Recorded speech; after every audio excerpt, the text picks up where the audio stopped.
சாகித்ய அகாடமி விருது பெற்ற எழுத்தாளர் திரு சு. வெங்கடேசன். 17 அறியா பண்பு மேம்பட்ட மதுரை மூதூர் கண்ட கூடல் மாநகரில் முத்துராம் நல்லிமால் தம்பதியருக்கு பிறந்த நல்முத்து எழுத்தாளர் திரு சு. வெங்கடேசன் அவர்கள்.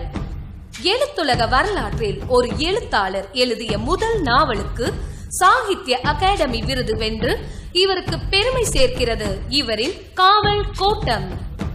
மதுரை நகரின் 600 ஆண்டுகால வரலாற்றை அழகிய சொற்களோடு வாழ்வியலோடு சித்தரிக்கும் அரியதொரு புதின பேழை காவல் கோட்டம். நேரிடையான கள ஆய்வும் வாழ்விலும் பெற்ற தரவுகளை கொண்டு வாழ்மொழி வரலாறு எழுதப்பட்ட வரலாறு இரண்டிற்கும் இடையே துவங்கியது இவர் தம் காவல் கோட்ட பயணம். நாவல் எழுத துவங்கிய போது மகள் யாழினி பிறக்கிறார். நாவல் முடியும் தருவாயில் மகள் தோளுக்கு இணையாக வளர்கிறார் என்ற தகவல் இவரின் 10 ஆண்டு கால உழைப்பின் உன்னதத்தை நமக்கு உணர்த்துகிறது. தமிழ் திரை இயக்குனர் திரு வசந்தபாலன் இயக்கிய அரவான் திரைப்படம் இப்புதினத்தை தழுவி எடுக்கப்பட்டது. காவல் கோட்டம் நாவல் நாள் ஒன்றுக்கு 300 முதல் 410 பிரதிகள் விற்றது. பதிப்பகத்துறையில் வியத்தகு சாதனையாக மதிக்கப்படுகிறது. திரு சு. வெங்கடேசன் அவர்கள் நாவல் ஆசிரியர், தமிழ்நாடு முற்போக்கு எழுத்தாளர் சங்கத்தின் பொதுச் செயலாளர், கவிஞர், செயற்பாட்டாளர், பேச்சாளர். அன்னார் அவர்களை நமது சங்கமம் மாநாடு கௌரவிப்பதில் பெருமை கொள்கிறது. May request our PDG to shawl our guests now. I also request Assistant Governors Rotarian J. Subhash and Rotarian N. Pannirselvam to present the bouquet to our guests.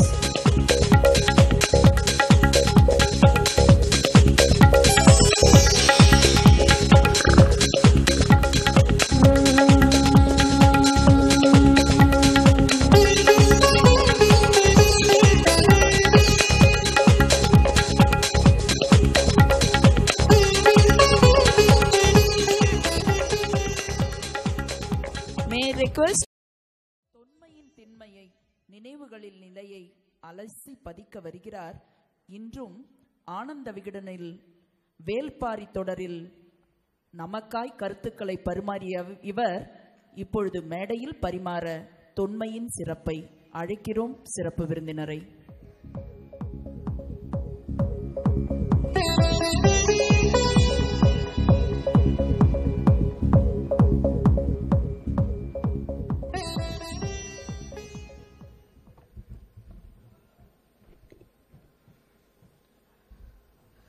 மேடையில் அமர்ந்திருக்கின்ற நண்பர்களே,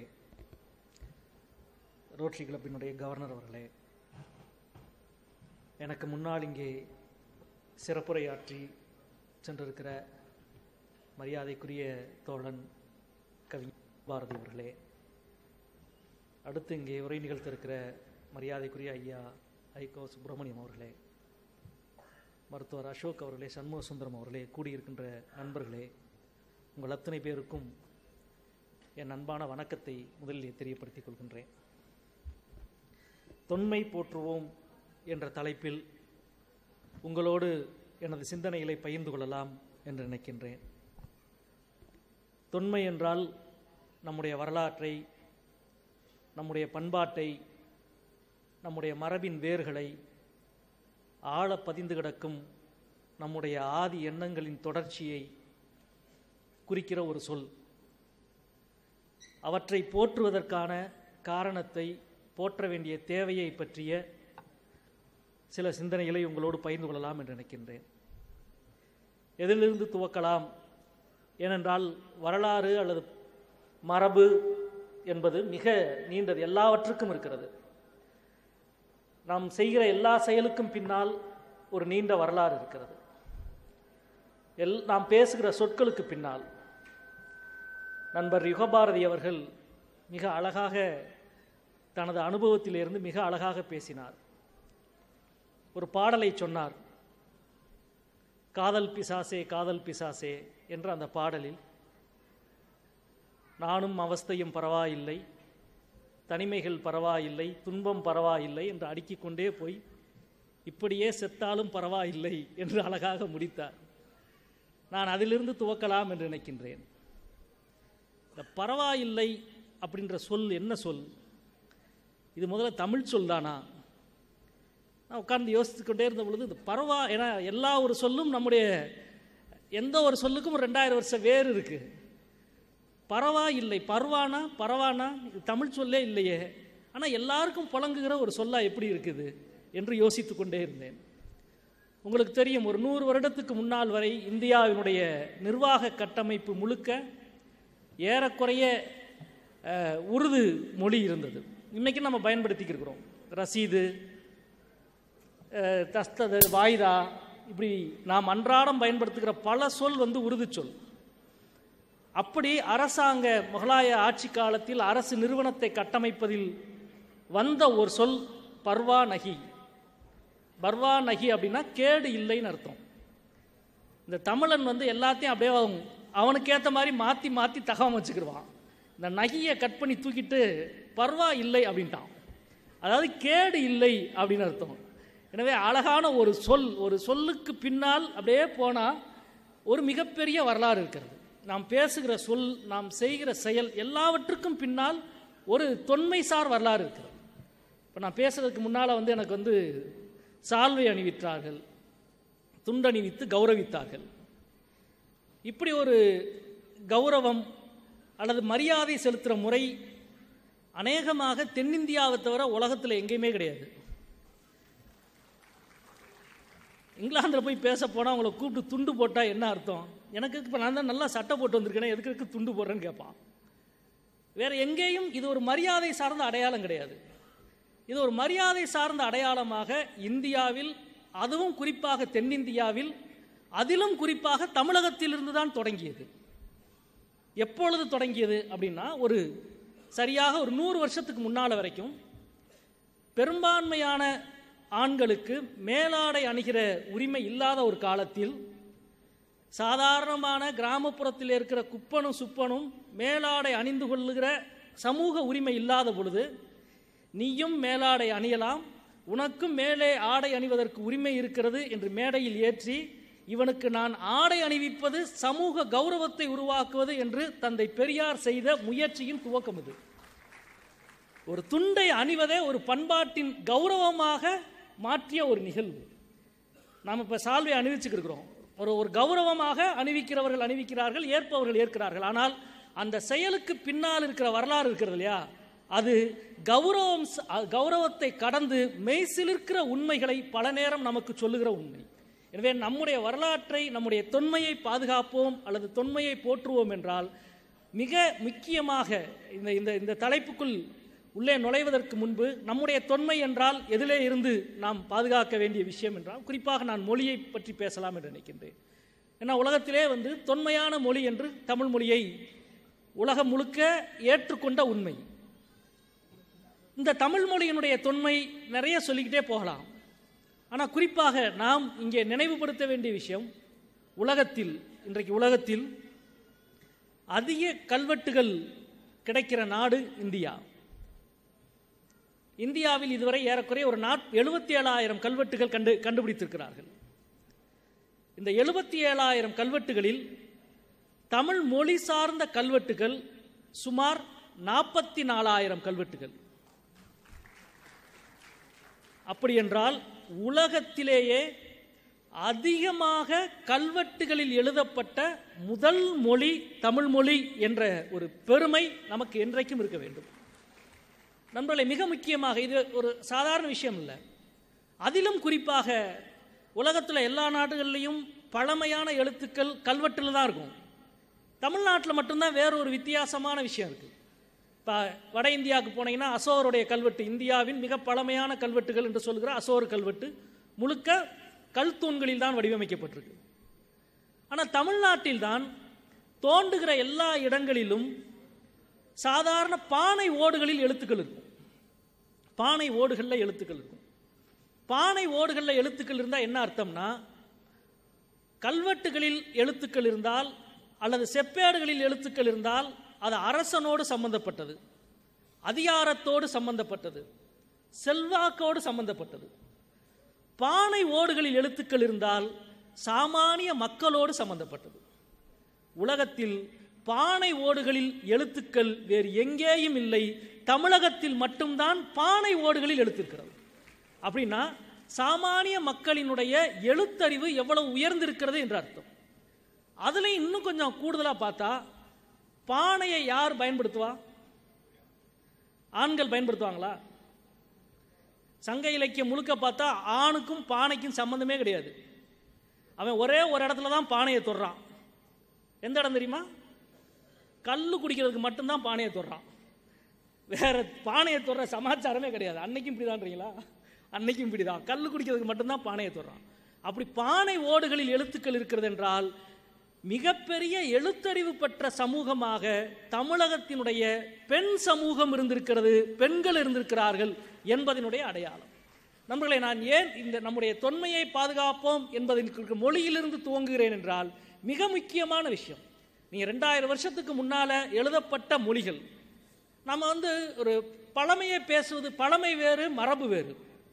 பழமை என்றால் அது ஒரு தேங்கிய குட்டை, அதை பயன்படுத்த முடியாது. மரபு என்றால் பழமையினுடைய சாரத்தை உள்வாங்கி புதிய வாழ்க்கைக்கு நம்மை முகம் கொடுக்கிற அந்த நெருப்பை அணைய விடாமல் இருப்பதுதான் மரபு. எனவே தான் அந்த மரபை, தொன்மையை நாம் போற்றுவோம் என்று சொல்கிறோம். குறிப்பாக நான் ஒரு உதாரணத்துக்கு சொல்கிறேன். நாம் ஏன் தொன்மையான மொழி என்று சொல்கிறோம் என்றால், ஒரு சின்ன, நீங்கள் சாதாரணமான ஒரு கணக்கை போட்டு பார்க்கலாம். தமிழ் மொழியில் உயிரெழுத்துக்களில் ஐ என்ற ஒரு எழுத்து இருக்கு. அந்த ஐ 9வது இடத்துல இருக்கு. ஆனா அவனா பார்த்தீங்கன்னா 9வது இடத்துல ஐ இருக்கும். இங்கிலீஷ் அல்பபெட்ல ஐ இருக்கு. அந்த ஐ 9வது இடத்துல இருக்கும். இங்கிலீஷ் அல்பபெட்ல ஐ ஏன் 9வது இடத்துல இருக்குன்னா, ஆங்கிலம் என்பது லத்தீனிலிருந்தும் கிரேக்கத்திலிருந்தும் உருவான மொழி. ஆங்கிலத்துக்கு ஒரு பெரிய வரலாறு கிடையாது, உங்களுக்கு தெரியும். கிரேக்க மொழியில் ஐ 9வது இடத்துல இருக்கும். உலகத்தின் மிக பழமையான மொழி என்று சொல்லப்படுகிற சீன மொழியில் ஐ 9வது இடத்துல இருக்கும். ஒரு மொழி தொன்மையான மொழியா இல்லையா என்பதை அந்த மொழியினுடைய உயிரெழுத்துக்களில் ஐ 9வது இடத்தில் இருந்தால் அது உலகின் தொன்மையான மொழி என்று முடிவு செய்யலாம். ஆங்கிலம் நான் முதலே சொன்னேன், கிரேக்கத்திலையும் லத்தீனிலிருந்து எடுத்துக்கிட்ட மொழி. ஆங்கிலத்தில் ஐனா நான் அர்த்தம், இன்னொரு அர்த்தம் கண். நீங்கள் அமெரிக்காவில், ஐரோப்பாவில் சுற்றுப்பயணம் பண்ண எல்லாருக்கும் தெரியும், ஆங்கிலேயர்கள் எந்த எழுத்துக்கும் இல்லாத ஒரு முக்கியத்துவத்தை ஐக்கு கொடுப்பாங்க. ஐ போட்டு மேலே ஒரு ஸ்டார் போட்டு அந்த அந்த லெட்டருக்கு இருக்க கம்பீரமே தனியாக இருக்கும். அதிலிருந்து உருவானது தான் ஐரோப்பியா. ஐயிலிருந்து உருவானது தான் ஐரோப்பியா. நண்பர்களே, இந்த மொத்த ஐ என்ற அந்த ஒரு கான்செப்ட், ஒரு சொல் ஏன் 9வது இடத்தில் இருந்தது? ஒரு பெரிய வணிக சமூகமாக 2500 வருஷத்துக்கு முன்னால் இருந்த வணிகத்தின் சூழலில் கிரகங்களினுடைய மையப்புள்ளியாக வைத்து நிகழ்ந்த வணிகத்தில் 9 என்ற 9 அன்றைக்கு கண்டறிந்த 9 கிரகத்தின் மையமாக வணிகத்தின் சூழலில் இருந்து துவங்கியது நவம்.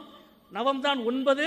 அதிலிருந்து தான் நேவி, அதிலிருந்து தான் நேவிகேஷன் என்றெல்லாம் உருவானதாக உலக மொழியியல் அறிஞர்கள் சொல்கிறார்கள். அப்படி என்றால் அந்த ஐக்கு சொந்தக்காரர்கள் நாம் தானோ என்ற எண்ணம் பல அறிஞர்களுக்கு இருக்கிறது. இதை நான் இங்கே பகிர்ந்து கொள்ள வேண்டும் என்று நினைக்கின்றேன். நண்பர்களே, இந்த செய்தி உலகின் மிக முக்கியமான கல்வி அரங்கில் விவாதிக்கப்பட்டுக் கொண்டிருக்கிற ஒரு செய்தியை உங்களோடு பகிர்ந்து கொள்கிறேன்.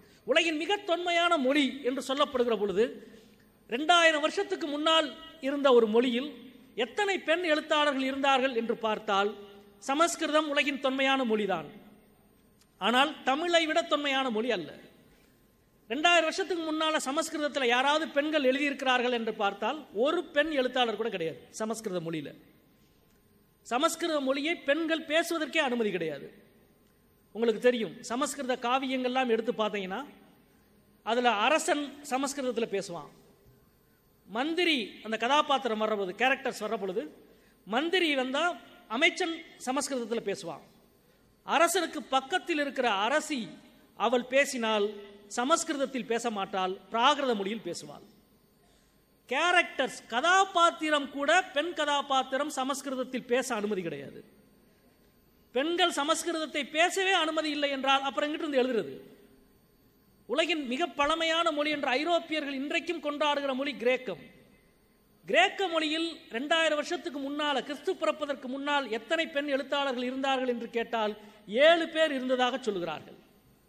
ஆனால் அதே 2000 ஆண்டுகளுக்கு முன்பு எழுதப்பட்ட சங்க இலக்கியத்தில் எத்தனை பெண் எழுத்தாளர்கள் இருந்தார்கள் என்று கேட்டால் ஒருவர் அல்ல, இருவர் அல்ல, 10 பேர் அல்ல, 20 பேர் அல்ல, 30 பேர் அல்ல, ஏறக்குறைய 46 பெண் எழுத்தாளர்களை கொண்ட ஒரே உலக மொழி தமிழ் மொழி மட்டும்தான். நம்முடைய தொன்மை என்று வருகிற பொழுது நம்முடைய அறிவுசார் மரபுதான் மிக முக்கியமானது. ஆணுக்கும் பெண்ணுக்கும் பொதுவான ஒரு கல்வி சூழல், ஒரு அறிவு சூழல், ஒரு பகுத்தறிவு சூழல், இதுதான் மிக முக்கியமானது. ஒரு சயின்டிபிக் அப்ரோச் என்று சொல்லப்படுகிற விஞ்ஞானபூர்வமான அணுகுமுறை, அதுதான் நமது தொன்மை. அந்த அணுகுமுறையில் இருந்து நாம் வளர்த்தெடுக்க வேண்டிய, போற்ற வேண்டிய விஷயங்களை நாம் உள்வாங்க வேண்டியிருக்கிறது. குறிப்பாக சொல்லப்போனால் இன்றைக்கும் நீங்கள் வானியலை படிக்கிற அல்லது நீரியலை படிக்கிறவர்கள் எல்லோரும் சொல்லுவார்கள், நீரியலின் தந்தை என்றால் உலகில் தாலமியை சொல்லுவார்கள். கிரேக்க மிகப்பெரிய அறிஞன் தாலமி. தாலமியிடம் பேசுகிற பொழுது தாலமி சொல்லுவான், நீர் எப்படி உருவாகிறது, நீரின் சுழற்சியை பற்றி சொல்லுகிற பொழுது சொல்லுவான். தண்ணீர் மழை பெய்து பூமி குளிர்ந்து, பூமிக்குள்ளிருந்து நீர் பூமியின் அடியிலே ஊற்றாக நீருக்குள் போய் கடலுக்கு போய் நீரினுடைய சுழற்சி நடக்கிறது என்று தாலமி சொல்கிறான். அதுவே இன்னொரு பக்கம் நம்முடைய சிலப்பதிகாரத்தை எடுத்து பார்த்தால் இளங்கோவடிகள் வர்ணிக்கிறான்.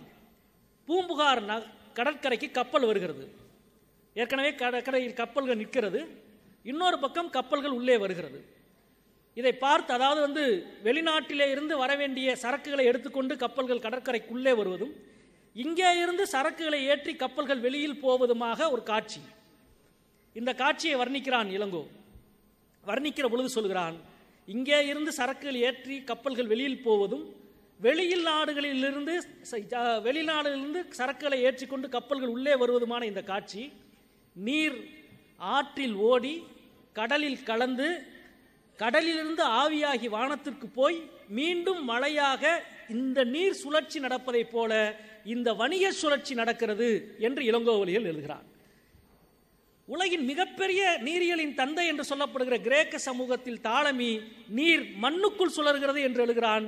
தமிழினுடைய அறிவு மரபு நீர் கீழே இருந்து வானத்தின் வழியாக மேல் நோக்கி சுழல்கிறது என்ற அர்த்தம். இந்த அறிவியல் மரபுதான் நம்முடைய தொன்மம், அதை நாம் பாதுகாக்க வேண்டும். இந்த அணுகுமுறை மிக முக்கியமானது என்று நான் கருதுகிறேன். நண்பர்களே, வெறும் பழமை பேசுவதல்ல நோக்கம், எங்களுக்கு எல்லாம் இருந்தது என்று பேசுவதல்ல நோக்கம்.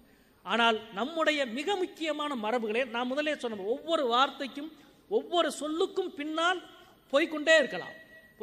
இன்னைக்கும் கிராமத்தில், இந்த பகுதியில் கூட ஒரு கிராமத்தில் இன்றைக்கும் ஒரு பழமொழியா அல்லது கதையான்னு தெரியல, வீட்டுக்கு முன்னாடி காக்கா கரைந்தால் என்ன சொல்லுவார்கள்? விருந்தினர்கள் வருவார்கள் என்று சொல்லுவார்கள், இல்லையா? ஏறக்குறைய தமிழ்நாட்டினுடைய எந்த பகுதிக்கு போனாலும் இந்த கதை இருக்கும். காக்கா கத்துச்சுன்னா விருந்தாளி வருவாங்க என்று எழுத படிக்க தெரியாத பாட்டி திண்ணையில் உட்கார்ந்து சொல்லுவார். இந்த காக்கா கரைந்தால் விருந்தாளி வருவாங்கன்றது உண்மையா? இந்த கேள்வியை இன்னொரு முறை மாற்றி கேட்டு பார்க்கலாம். ஒரு வீட்டுக்கு விருந்தாளி வந்தா முதல்ல காக்காவா கத்தும்? முதல்ல என்ன கத்தும்? நாய் தான் கத்தும். அப்ப என்ன சொல்லியிருக்கணும்? நாய் கத்துனா விருந்தாளி வருவாங்கன்னு தானே சொல்லியிருக்கணும். சொல்லலை. சொல்லாதனால தப்பா சொல்லிட்டான்னு முடிவு பண்ணிட முடியாது. தப்பா சொன்ன ஒன்று இப்படி பரவி நிற்காது, மக்களிடம் வேறுபிடிக்காது. பொய் அழியும், அழிக்க வேண்டியதே இல்லை, அது அழிஞ்சிடும், உதிர்ந்துடும். உண்மையை அழித்தாலும் உதிராது, அது வளரும். அதான் உண்மையின் தன்மை. புதுசா ஒரு ஆள், இப்போ ஒரு தோட்டத்து வீட்டில் உட்காந்துருந்தா புதுசா ஒரு ஆள் வந்தா முதல்ல நாய் தான் கத்தும். நாய்க்கு அடுத்து கொட்டத்தில் மாடு கட்டியிருந்தீங்கன்னா புது ஆள் வந்தா மாடு டிஸ்டர்ப் ஆகும். ஒரு மாடு நாட்டு மாடா கலப்பின மாடான்னு கண்டுபிடிக்கிறதுக்கு சிறந்த வழி அது. புது ஆள் வந்தா மாடு பேசாமல் இருந்தால் அது கலப்பின மாடு. புது ஆள் வந்தா உட்கார்ந்துருந்த மாடு எந்திரிச்சு இங்கிட்டு டிஸ்டர்ப் ஆனா அது நாட்டு மாடு. மிக முக்கியமான, அதாவது நம்முடைய அறிவு மரபு இதுதாங்க, வேற ஒன்றும் இல்லை. எவ்வளவு அருமையாக நம்முடைய உயிரினம் என்பது நம்முடைய உடலின், நம்முடைய வாழ்வின் பகுதி. எனவே தான் கிராமத்தில் அந்த உயிர் சுழற்சி என்பது அவ்வளவு நெருக்கமாக இருப்பதை நாம் பார்க்கிறோம்.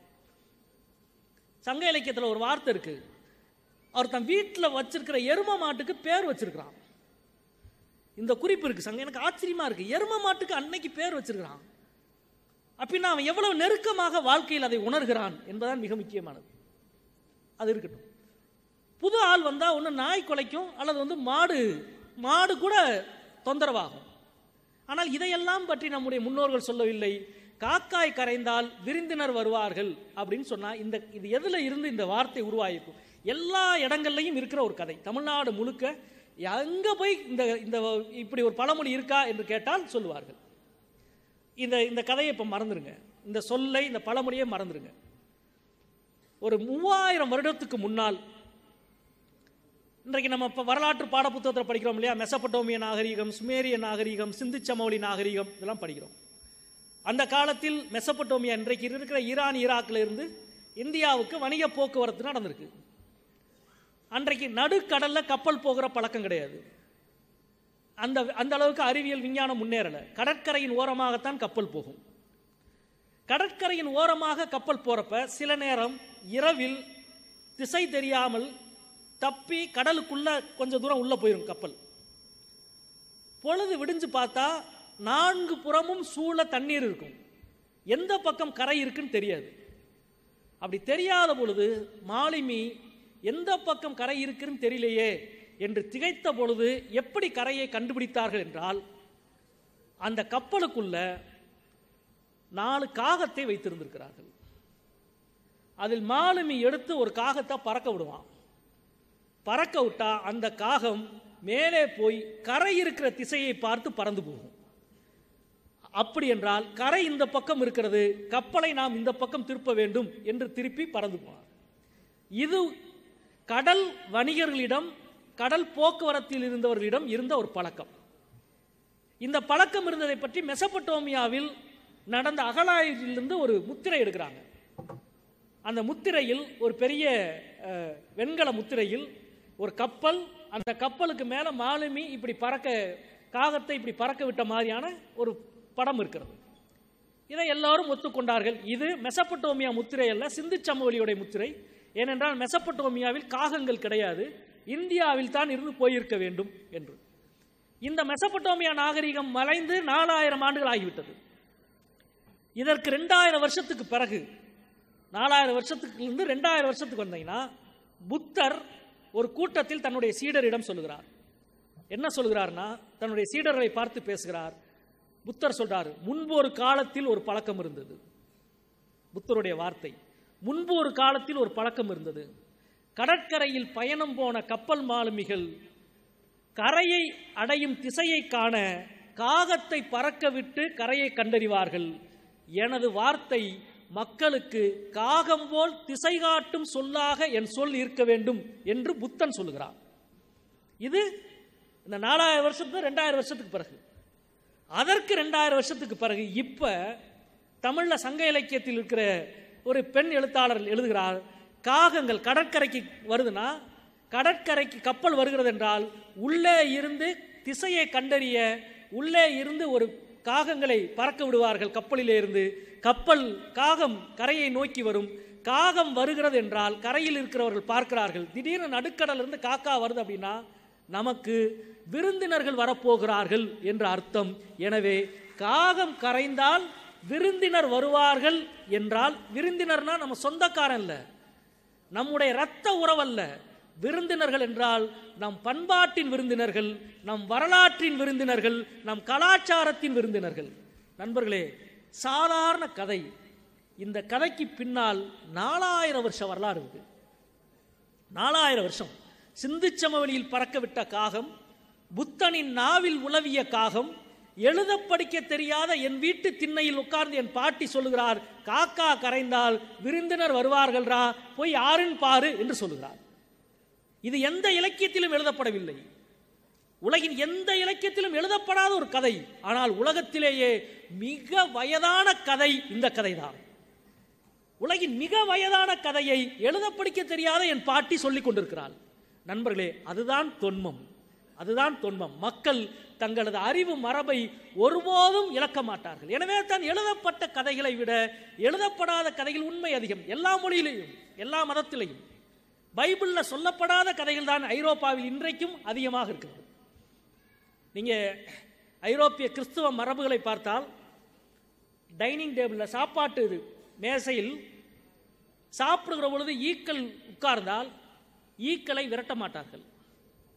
ஈக்கள் அப்படி தட்டி விட்டு சாப்பிட்ற பழக்கம் நமக்கு இந்தியாவில் இருக்கும். ஐரோப்பிய சமூகத்தில் சாப்பாட்டு தட்டில் ஈக்கள் உட்கார்ந்தால் ஈக்களை தட்டி விட மாட்டார்கள். இன்றைக்கும் ஏன் ஈக்களை விரட்ட மாட்டார்கள் என்றால், இயேசுநாதரை சிலுவையில் அறைகிற பொழுது ஒவ்வொன்றா எடுத்து சிலுவையில் அரைஞ்சிட்டு திரும்பி பார்த்துட்டு சிலுவையை அரைகிறப்ப நிறைய ஈக்கள் இயேசுநாதரினுடைய உடம்புல முச்சிருக்கு. இதை அரைகிற பணியை செய்கிறவன் இப்படி பார்க்கிற பொழுது அது ஈக்களா ஆணிகளான்னு தெரியல. எனவே நிறைய ஆணிகள் அடிச்சிட்டோம் அப்படின்ட்டு அடிக்கிறத நிறுத்திட்டான். எனவே இயேசுநாதரின் மீது கூடுதலாக ஆணியை அறையாமல் இருப்பதற்கு ஈக்கள் காரணமாக இருந்தது. எனவே ஈக்கள் சாப்பிடுகிற பொழுது விரட்டக்கூடாது என்பது கிறிஸ்துவ மக்களின் மத்தியில் இருக்கிற நம்பிக்கை. நண்பர்களே, இந்த கதை பைபிளில் கிடையாது. பைபிளில் இந்த கதை கிடையாது. ஆனால் சாதாரண மக்களின் வாய்வழியில் வந்து கொண்டே இருக்கிற கதை இது. வாய்வழியில் வந்து கொண்டே இன்றைக்கும் ஐரோப்பிய சமூகத்தில் ஜிப்சிகள் என்று சொல்லப்படுகிற நாடோடிகளை எந்த நாட்டுக்குள்ளும் வரக்கூடாது என்ற சட்டம் ஒரு நூற்றாண்டு வரைக்கும் கிடையாது. நாடோடிகள் எந்த நாட்டுக்குள்ளேயும் போகலாம். யாரும் நாடோடிகளை, ஜிப்சிகளை மறுக்க மாட்டார்கள். இனி அவன் ஓநாட்டு பிரஜை, இவனுடைய நாட்டு குடிமகன், எனவே வரக்கூடாது என்ற சட்டம் ஜிப்சிகளுக்கு கிடையாது. ஏன் கிடையாது என்று பார்த்தால் அதுவும் திருப்பி இயேசுநாதனுடைய கதை தான். இயேசுநாதரை சிலுவையில் அறைந்த பொழுது ஒவ்வொரு ஆணியாக எடுத்து அறைந்து கொண்டிருக்கிறார்கள். காலிலே முதலிலே காலிலே, பின்னால் கைகளில் 2 கையிலும் அறைந்து இப்படி ஒவ்வொரு ஆணியாக எடுத்துக்கிற பொழுது இந்த அரைகிற வேலையை எடுத்து அரைந்து இந்த கொடுமைப்படுத்துகிற வேலை நடக்கிற பொழுது ஒரு ஜிப்சிகள் கூட்டம், நாடோடி கூட்டம் அந்த பக்கம் போயிருக்கு. அப்படி போகிற பொழுது அந்த நாடோடி கூட்டத்திலிருந்து ஒருத்தன் என்ன பண்ணானா, கையை அப்படி மேலே விட்டு இருந்த ஆணில 2 ஆணியை எடுத்துட்டு போயிட்டானா. திருட்டிட்டு போயிருக்கான் 2 ஆணியை. நண்பர்களே, இயேசுநாதரின் மேல் அறைய இருந்த 2 ஆணியை எடுத்து இயேசுநாதரின் வலியை குறைத்த ஒரு சமூகத்திற்கு நாங்கள் ஒரு காலமும் கட்டுப்பாடு விதிக்க மாட்டோம் என்று மொத்த ஐரோப்பாவில் எந்த நாடும் கட்டுப்பாடு விதித்தது கிடையாது. இந்த கதை பைபிளில் கிடையாது. நான் ஏன் இதை சொல்கிறேன் என்றால், மரபின் வரலாறு நெடியது, வந்து கொண்டே இருக்கும், பேசிக்கொண்டே இருக்கலாம். நம்முடைய மரபு, நம்முடைய தொன்மம் என்பது ஒரு அறிவுசார் தொன்மம். நம்ம கிட்ட இருக்கிற எல்லாமே உயர்வானதுன்னு நான் சொல்லலை, எல்லாமே உயர்வானது புனிதமானதுன்னு சொல்லலை. பழையன கழிதலும் புதியன புகுதலும், நான் அதான் சொன்னேன், மரபுக்கும் பழமைக்கும் இருக்கிற வித்தியாசம். ஆனால் நாம வாழ்க்கையில் அப்படி இருக்கிறது இல்லை. வாழ்க்கையில் விட வேண்டிய விஷயத்தை விடுறதே கிடையாது. நம்ம இன்றைக்கும் பழைய பத்திரங்களெல்லாம் பார்த்தால் கீரல் அப்படின்னு போட்டிருப்பாங்க. பழைய பத்திரங்கள்லாம் பார்த்தா கீரல் அப்படின்னு ஒரு வார்த்தை இருக்கும். பதிவு பத்திரங்களில், நம்முடைய வீடுகளில் முன்னோர்கள் இருக்கிற பத்திரங்களில் பார்த்தா கீரல்னு ஒரு சொல் இருக்கும். அது என்ன கீரல் அப்படின்னா, ஒரு காலத்தில் ஒரு 100, 200, 300 வருஷத்துக்கு முன்னால் வரைக்கும், உதாரணமாக மதுரைக்கு பக்கத்தில் இருக்கிற ஒரு இடம் இருக்குது. அந்த கோவிலில் ஒரு பெரிய நிலச்சுவாந்தார் இந்த கோவிலில் 6 கால பூஜை நடக்கணும், சிறப்பான வழிபாடு பண்ணணும் அப்படின்றதுக்காக ஒரு 100 ஏக்கர் நிலத்தை அந்த கோவிலுக்கு கொடுக்குறாரு, வழங்குறார். இந்த கோவிலுக்கு இவர் இந்த நிலத்தை கொடுத்தாருன்றதை எதில் பதிவாங்க? அந்த கோவில் சுவரில் எழுதுவாங்க. இந்த நிலத்தை கொடுத்தவருக்காரே, இவருக்கு கல்லில் அடித்து எழுத தெரியாது, அது தனியான வேலை, அது தனி கலை. எனவே கல்லை அடித்து எழுதுறதுக்கு பயிற்சி பெற்றவர்கள் இருப்பார்கள். அவர்கள் கல்லை அந்த கோவில் சுவத்தில் எழுதுவாங்க. இந்த மாதிரி இந்த கோவிலுக்கு 6 கால பூஜை அல்லது இந்தந்த வழிபாடு நடத்துவதற்கு பொருளுக்காக ஒரு 100 ஏக்கர் நிலத்தை இந்த கோவிலுக்கு வழங்குகிறார் அப்படின்னு எழுதிடுவாங்க. அந்த டெக்ஸ்ட் எழுதி முடித்த பிறகு இந்த நிலம் கொடுத்தவர்கிட்ட உளியும் சுத்தியலையும் கொடுத்து, நீங்கள் கீழே ஒரு கோடு போடுங்கன்னு வாங்க. அவர் சுத்தியலையும் நிலத்தையும் வாங்கி, நிலம் கொடுத்தவர் சுத்தியலையும் இதையும் வாங்கி கீழே ஒரு கீரல் போடுவார், இப்படி ஒரு கோடு போடுவார். கீரல் போட்ட உடனே திருப்பி அந்த அடிக்கிறவன் கீரல் இன்னாருன்னு போட்டு எழுதுவான். அந்த கல்வெட்டில் இருந்த கீரல் இன்னைக்கு பத்திரத்து வரைக்கும் வந்துகிட்டே இருக்குங்க. கீரல் போயிருச்சு. நவீன எழுத்து உலகம் கம்ப்யூட்டர் அதாவது இப்போ நீங்கள் இந்த எலக்ட்ரிக் சுடுகாடு, மின்மயானத்தில் ஒரு காமெடி நடந்துக்கிட்டே இருக்கும்.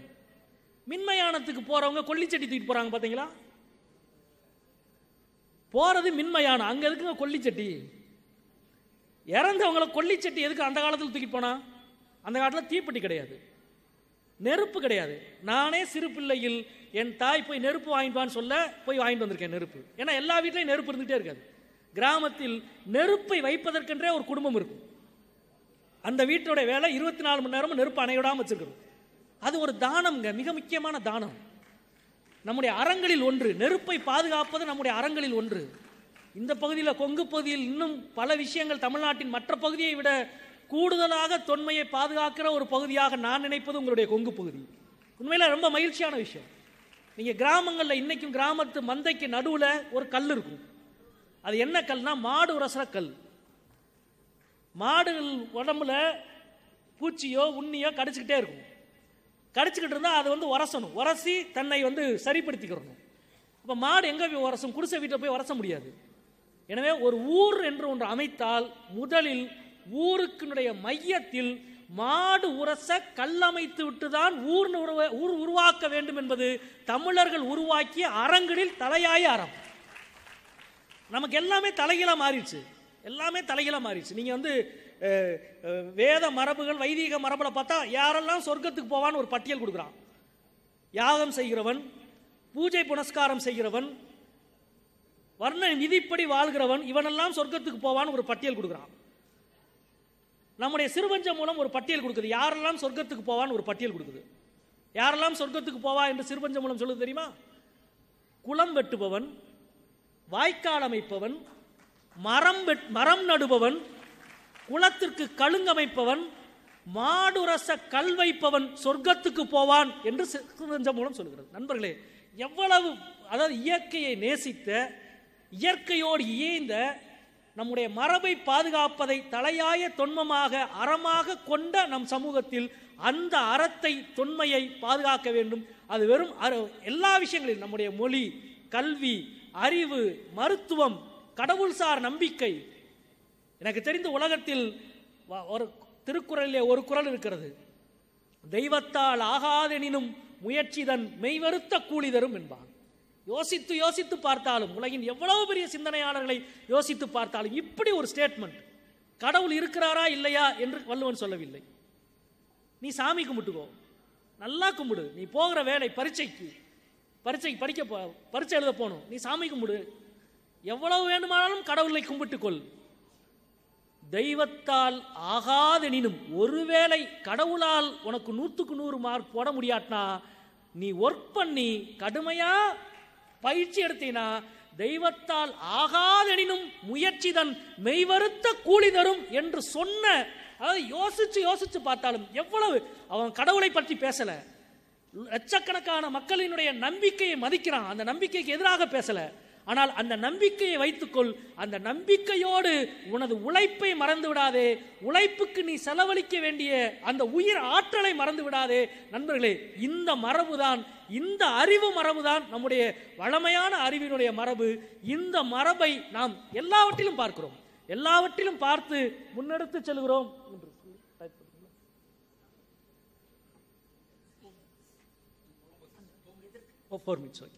நண்பர்களே, இந்த மரபு எல்லாவற்றிலும் இருக்கிற இந்த அறிவு மரபு, நம்முடைய தொன்மைசார் மரபு, அவற்றை நாம் முன்னெடுப்பது என்பது நம்முடைய காலத்தில் இன்றைக்கு நாம் முகம் கொடுக்கிற பல்வேறு விஷயங்களுக்கு நமக்கு ஒரு பலத்தை உருவாக்கும், நமக்கு ஒரு வளத்தை உருவாக்கும் என்று சொல்லி இந்த நல்ல வாய்ப்புக்கு நன்றி கூறி அமைகின்றேன். நன்றி, வணக்கம் நண்பர்களே.